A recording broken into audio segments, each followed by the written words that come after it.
बिस्मिल्लाहिर्रहमानिर्रहीम। अस्सलाम वालेकुम नाज़रीन, वेलकम टू माय चैनल। मैं उम्मीद करती हूँ कि आप सब लोग खैरियत से होंगे। जैसा कि नाज़रीन आप सबको पता है कि सफाई निस्फ़े ईमान है। हर घर में लोग साफ सफाई रखना पसंद करते हैं। आज की इस वीडियो में मैं आपको फ्लोर क्लीनर को बनाने का जो तरीका मैं आपको बताने जा रही हूँ, इससे खारे पानी के दाग हों या ये कह लें कि फर्श की हर तरह की सफाई के लिए बड़ा अच्छा काम करता है। इससे आपका फर्श शीशे की तरह चमक जाएगा। बहुत ही अच्छा रिजल्ट मिलता है क्लीनिंग में इसका। मैं खुद भी घर पर इसका इस्तेमाल करती हूँ। जब से मैंने ये क्लीनर घर पर बनाया है, मैं तो खुद बाजार के महंगे और केमिकल वाले क्लीनर को भूल चुकी हूँ। एक बहुत ही खास बात कि इसमें कोई भी केमिकल इस्तेमाल नहीं होता और इस क्लीनर को आप बहुत ही कम कीमत में घर में आसानी से बना सकते हैं। इसको 1 लीटर बनाने की लागत सिर्फ 20 रुपए आती है। ये बहुत ही इफेक्टिव है। ये इन चीजों से बन जाएगा जो बहुत ही आसानी से आपको मिल जाएंगी, बल्कि कुछ चीजें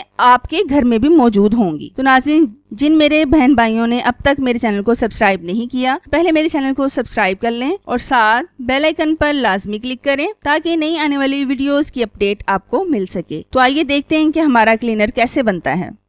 तो नाज़रीन, यहाँ पर हमारे पास कुछ इंग्रेडिएंट्स हैं जिनको इस्तेमाल करते हुए हम अपना फ्लोर क्लीनर तैयार करेंगे और इसे तैयार करने के बाद इसे स्प्रे करने वाली बोतल के अंदर डाल देंगे। सबसे पहले हम इस बॉल के अंदर 2 ग्लास पानी के ऐड करेंगे।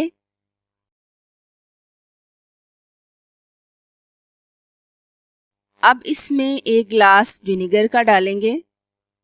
विनेगर टाइल्स पर लगे दाग धब्बों को ख़त्म करता है और इसे साफ और चमकदार बनाता है।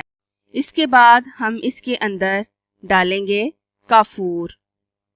काफूर हमने लिए हैं 20 ग्राम। ये आपको किसी भी पंसार की दुकान से मिल जाएंगे। इसकी खुशबू की वजह से मक्खी, मच्छर, कीड़े मकोड़े वगैरह नहीं आते। फिर हम इसके बाद इसके अंदर ऐड करेंगे 1 टेबलस्पून बेकिंग सोडा। ये टाइल्स पर लगे हुए पानी के स्टेन्स को ख़त्म करता है और टाइल से आने वाली स्मेल को भी ख़त्म करता है।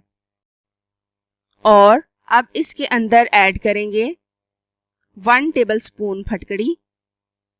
ये टाइल्स को जरासीमों से पाक रखती है। और आखिर में हम इसके अंदर ऐड करेंगे 2 से 3 ड्रॉप डिश वॉश लिक्विड।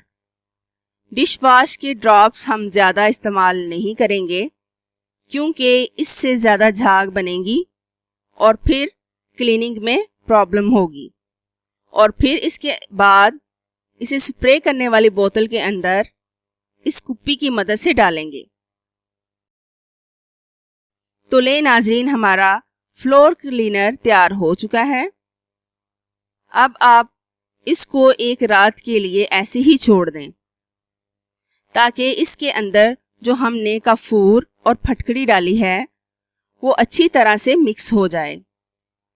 अगर ना भी हो तो फिर भी कोई मसला नहीं, आप इसे ऐसे भी इस्तेमाल कर सकते हैं। अगर फिर भी आपका कोई सवाल हो तो कमेंट्स बॉक्स में लाजमी बताएं क्योंकि मेरे लिए आपका ओपिनियन जानना बहुत ज़रूरी है। अगर वीडियो पसंद आए तो लाइक करें।